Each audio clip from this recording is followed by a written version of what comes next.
Hi, I'm Bambi Bowden. I want to introduce you to Laura Abbott.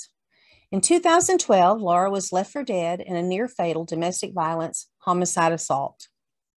3 years later, after the assault, Laura collaborated with members of the Arkansas General Assembly to create pieces of victims' rights, domestic violence, and healthy relationship education legislation. In 2019, Ms. Abbott was the recipient of the Department of Justice Volunteer for Victims Award. Ms. Abbott is a violence prevention educator. Hi, Laura. It's a pleasure to have you join us. Thank you. Well, thank you, baby. Thank you for having me. So just to start, can you tell your story, a little bit about how all of this started and what you went through? Well, one of the pivotal moments in my life was at the age of 46 in 2012, as mentioned in the bio. My husband that I was married to at the time ran over me with a vehicle and backed over me and then drove off and left me for dead in a remote state park parking lot.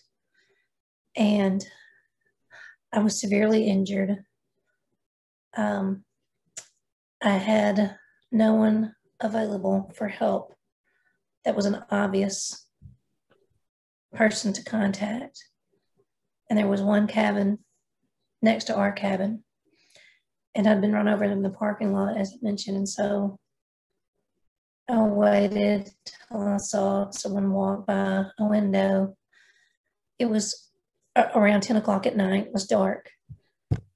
And when I saw them, then I began to crawl to the cabin. And I don't remember the crawl, but I remember getting to the cabin door and the people couldn't see me. And so then finally I pulled myself up and they saw part of me and went into rescue mode and were most excellent upstanders, and later I learned bystanders during the day. And miraculously, there was a med flight helicopter unit in this rural town. I was med flighted to one hospital. I was an organ donor, and they were hospital had decided that I could be a candidate for an experimental rib reconstruction surgery if I could live long enough to get to another hospital in another state for this surgery. And so, in a nutshell, here I am. So that was the key pivotal moment for me in life. There had been other moments, but nothing quite compared to being run over and left for dead alone on a mountaintop. It gives me chills upon chills to hear you tell what you've been through. You are a miracle. Your life is a miracle. So here you are, you're in the hospital. Really, at the time, people didn't know whether you were going to live or die. You were in a really, really bad state. So what internally kept you alive? What kept you going? Did you have a strong support system? Did you have family? Did you have people that supported you in that respect? Because as we have studied, having support is very, very important in recovery. So was that a part of what kept you hanging on? That's a great question. And I want to step back a little bit. From the minute I reached the cabin for help, to the time they put me on the helicopter, to the time I came to in the hospital, the one person I wanted to get to was my mom. And fortunately, she was at the time. She has always been my support person. I've had other support people, but that was my key support person. So there was this drive to get back to her that was unexplainable. And people have told me that we're at the cabin and then the helicopter ride that I was asking, can you please get me to Little Rock? My mom is in Little Rock. And then I knew that I had my sisters and sister friends and a church community and a school community and so many other people that he met, a softball team, so many other people that had come and buoyed that support. So it just didn't hinge on one person. But it all started with one key person, to make that drive there to stay alive. And then the rest came in just naturally to add on to that.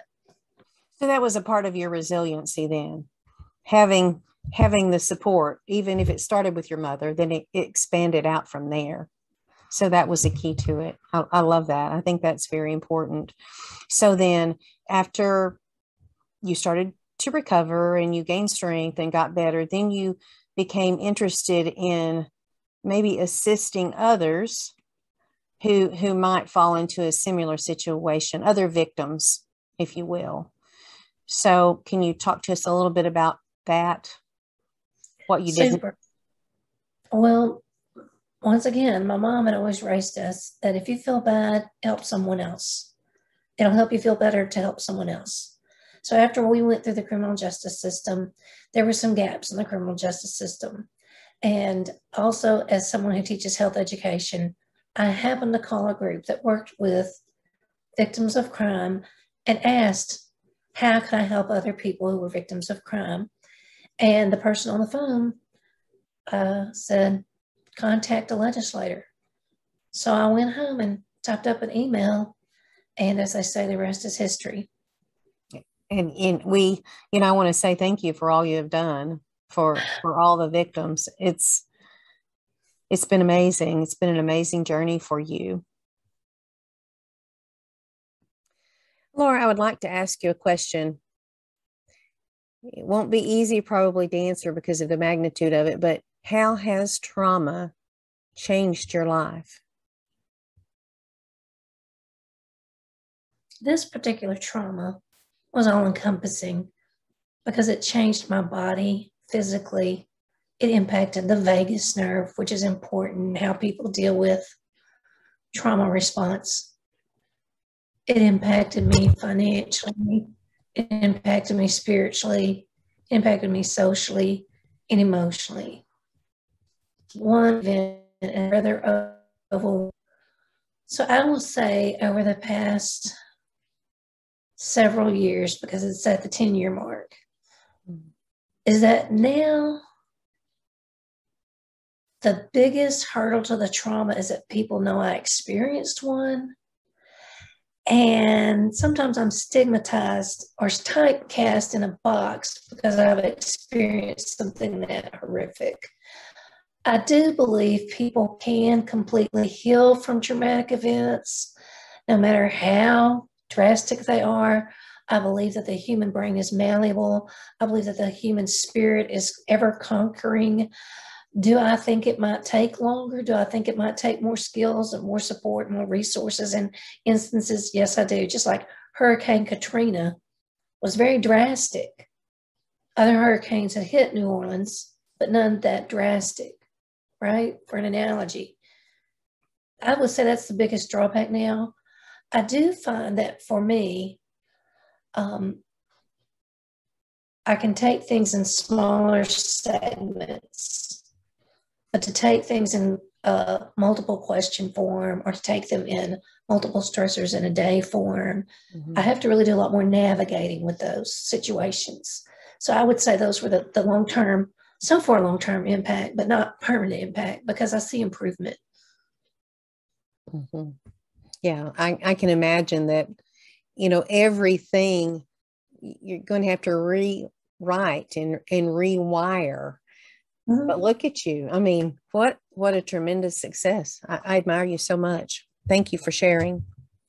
So this is kind of a strange question, but it's something to think about.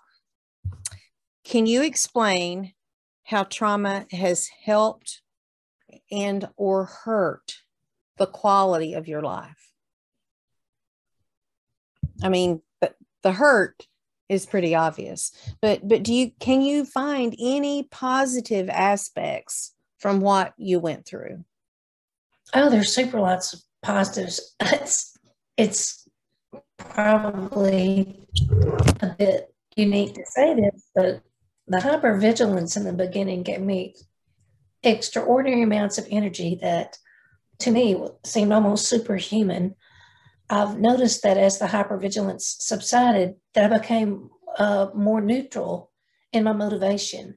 It's almost as if the hypervigilance motivated me to really address what I perceived as gaps in the criminal justice system and gaps in the preventative education system.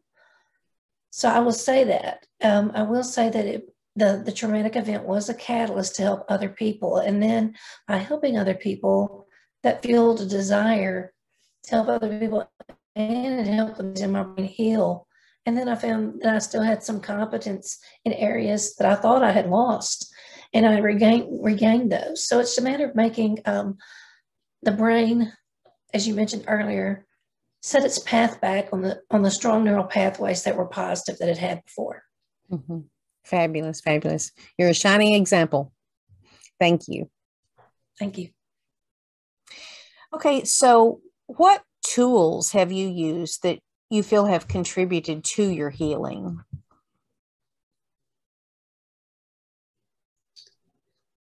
Some of the tools that I used, I learned from working with students who had experienced trauma, and under IEPs and guidelines on how to help students who may be experiencing traumatic events. I took those tools that are used in schools and applied them to myself. So to be sure that I got plenty to sleep, the right foods to eat, plenty of exercise, sunshine, visiting with friends, to feel the changes in temperature, to feel wind on your face, to journal, to read books, to engage in thinking on the positive, to understand that this is just in a moment. And then I guess there's something in me from having been in athletics. There was almost this inner competitive with myself that, okay, this is a hurdle, but right now, what solutions am I going to find to that hurdle? I may not be able to jump it, but how can I come around it? Or how can I go under it? Or how can I get help to get over it? I had to start finding numerous solutions to situations that previously may not have been challenging for me, but at the time of that intense trauma, they were challenging. They're no longer challenging, but at that time that they were, and I had to remind myself, this is temporary, and that I do have some control over some things. And as always, I made sure I stayed close with my support system. Mm-hmm, mm-hmm. That sounds like that is a key component in your healing and in the journey that's led you to where you are today. So, Laura, what would you tell people who are working with people who have experienced traumatic events in their life? What advice would you give them? Well, number one, to be kind-hearted. Kindness and grace go a long way. To be consistent, to be transparent, to be gentle. And it might take moving at a slower pace with people until they're more comfortable and can comprehend some matters. And just to be patient. And if people react or respond in a negative manner, that it's not personal. It may be just a reaction to something reminding them of the traumatic event. Right. Maybe something that triggers them or calls things to their memory. Well, I thank you so much for sharing with us. I thank you for your time and for sharing your story. You are a miracle. There is no doubt you are a miracle. I appreciate you sharing it with us and for giving us insight into trauma. Thank you for the opportunity. Thank you. Thanks.